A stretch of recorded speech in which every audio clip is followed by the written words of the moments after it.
여러분 안녕하세요. 오늘은 폴 틸리히의 첫 번째 설교집, 흔들리는 터전에 있는 당신은 용납되었다 라는 설교를 소개해 드리고자 합니다. 틸리히는 사도 바울의 로마서 5장 20절, 율법이 들어온 것은 범죄를 더하게 하려 함이라. 그러나 죄가 더한 곳에 은혜가 더욱 넘쳤나니 라는 말씀을 본문으로 삼으며 이야기를 시작합니다. 이 구절은 기독교의 핵심적인 메시지이자 바울의 영적 경험이 집약된 위대한 선언입니다. 그러나 틸리히는 이 구절을 가지고 설교하는 것은 불가능해 보였고 그걸 시도해 본 적이 없다고 고백합니다. 그만큼 이 말씀이 담고 있는 무게와 깊이가 심오했기 때문입니다. 하지만 그는 지난 몇 달간 무언가가 자신을 내몰아 이 말씀에 대해 생각하게 했다고 합니다. 그것은 그가 과거를 회상하는 동안 삶의 가장 결정적인 것들로 다가왔던 두 가지 사실, 즉, 죄가 홍수처럼 넘쳐나는 것과 그보다 더 큰 은혜가 넘쳐 흐르는 것에 대해 증언해야 한다는 뜨거운 갈망이었다고 합니다. 여기서 우리는 틸리히가 이 설교를 하게 된 것은 성령의 인도였음을 알 수 있습니다. 틸리히는 이 설교에서 먼저 죄와 은혜에 대해 깊은 성찰을 하고 다음에는 죄의 모습과 깊이 그리고 은혜의 넘침과 그 힘에 대해 이야기하고 있습니다. 이 중에 오늘은 죄와 은혜에 대한 틸리히의 성찰을 소개해 드리겠습니다. 틸리히는 죄와 은혜라는 단어는 우리에게 잘 알려져 있지만 오랜 세월을 거치면서 여러 갈래로 왜곡되어 본래의 의미를 많이 상실했다고 말합니다. 그래서 우리는 이 단어를 계속 사용해야 할지 아니면 쓸모없는 연장처럼 버려야 할지 진지하게 생각해 봐야 한다고 합니다. 틸리히는 이 단어를 대체할 다른 말이 있는지 찾아봤지만 결국 실패했다고 하면서 이 단어들을 대체할 다른 단어는 없다고 단언합니다. 그래서 우리가 해야 할 일은 이 단어들을 버리는 것이 아니라 그 의미를 재발견하는 것이라고 합니다. 이를 위해서는 인간 존재의 가장 깊은 밑바닥으로 내려가야 한다고 합니다. 이 단어들은 그곳에서 잉태되었고 그곳에서 모든 세대에 걸쳐 힘을 얻었기 때문입니다. 그러면 이제부터 그 깊은 곳으로 내려가 죄와 은혜에 대해 다시 생각해 보기로 합시다. 우리는 죄라는 단어에서 너무나 자주 살인, 도둑질, 거짓말, 폭력 등 비도덕적인 범죄 행위들을 떠올립니다. 죄를 이런 행위들로 규정하면 나는 살인이나 큰 범죄를 저지르지 않았기 때문에 죄인이 아니다 라고 하면서 은근슬쩍 자신을 의인의 무리에 끼워 넣는 오만을 부릴 수 있습니다.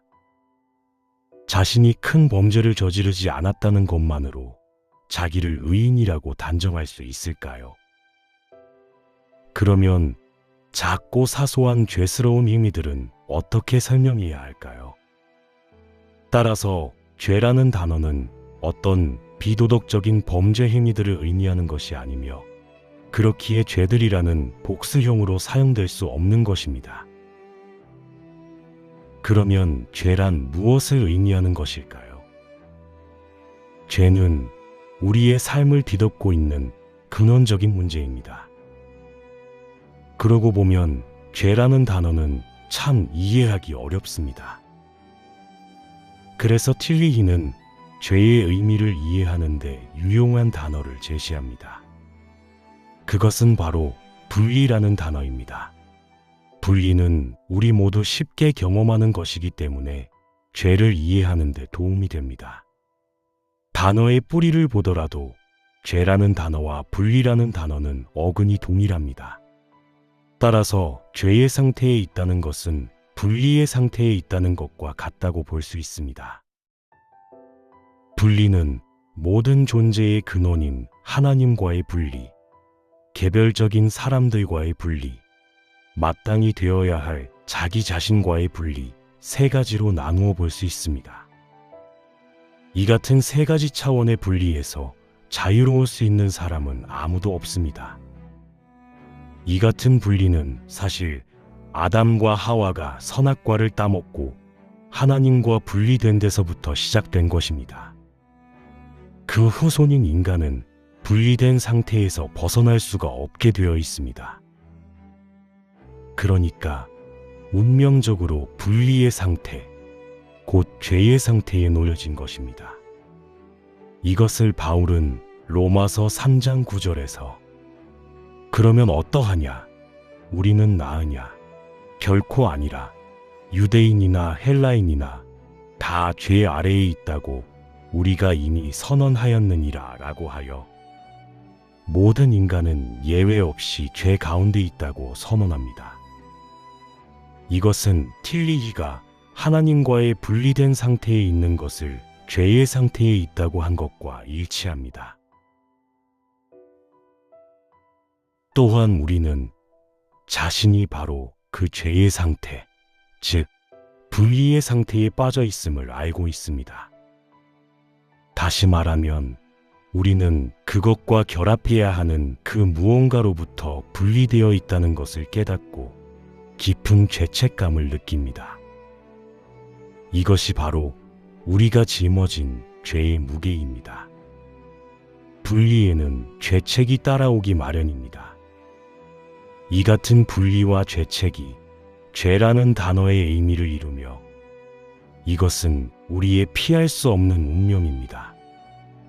이처럼 분리는 우리의 존재 자체이며 살아간다는 것은 곧 분리입니다. 그러므로 죄는 어떤 행위이기 이전에 분리되어 있는 상태를 의미합니다. 우리가 흔히 말하는 범죄 행위들은 그 분리된 상태, 즉 죄 가운데 있는 상태에서 나오는 결과에 해당됩니다. 하나님과 분리되어 있으면 행동으로나 마음으로나 범죄를 저지르기 쉽습니다. 따라서 죄스런 행위들의 크기에 관계없이 우리 모두 하나님과 분리, 타인들과 분리, 자기 자신과의 분리라는 죄의 상태에 빠져 있다는 것에는 예외가 없습니다. 그러면 이렇게 분리된 상태, 즉 죄의 상태에서 벗어나려면 어떻게 하면 될까요? 분리된 것을 다시 결합해주는 그 무언가가 필요하겠지요. 그것이 바로 은혜입니다. 우리는 은혜를 말할 때 흔히 부모님의 은혜, 왕의 자비, 누군가의 도움 등을 떠올립니다. 하지만 은혜는 단순히 어떤 도움이나 동정심이 아닙니다. tilli기가 말하는 은혜는 바로 재결합입니다. 은혜는 우리의 운명적인 분리와 소외, 절망과 자기 혐오에도 불구하고 일어납니다. 은혜는 개별적인 사람들과의 재결합이며 나 자신과의 화해이며 존재의 근거인 하나님과의 온전한 연결입니다. 은혜는 거부된 것의 용납입니다. 그것은 죄책을 확신과 용기로 바꿉니다. 은혜라는 단어에는 승리를 기뻐하는 무언가가 있습니다. 죄의 넘침에도 불구하고 은혜는 더 크고 넓게 덮어줍니다. 따라서 분리의 상태, 죄의 상태에서 빠져나오려면 죄를 덮고도 남는 하나님의 은혜만이 유일한 탈출구입니다. 자기 힘으로는 빠져나올 수 없습니다. 그럴수록 더 깊은 죄에 빠져들 뿐입니다. 이제 우리는 그동안 알고 있던 죄와 은혜가 원래의 의미에서 얼마나 멀리 떨어져 있는지를 알게 되었습니다. 그리고 그 원래의 의미를 제대로 알아보기 위해 분리와 재결합이라는 단어를 사용했습니다. 중요한 것은 이런 단어들에 접하고 나서 여러분 안에서 어떤 반응이 일어났느냐 하는 것입니다.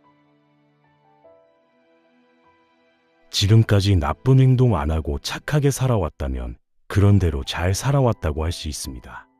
이전에는 이런 걸 두고 흔히 죄 없이 살았다고 했습니다.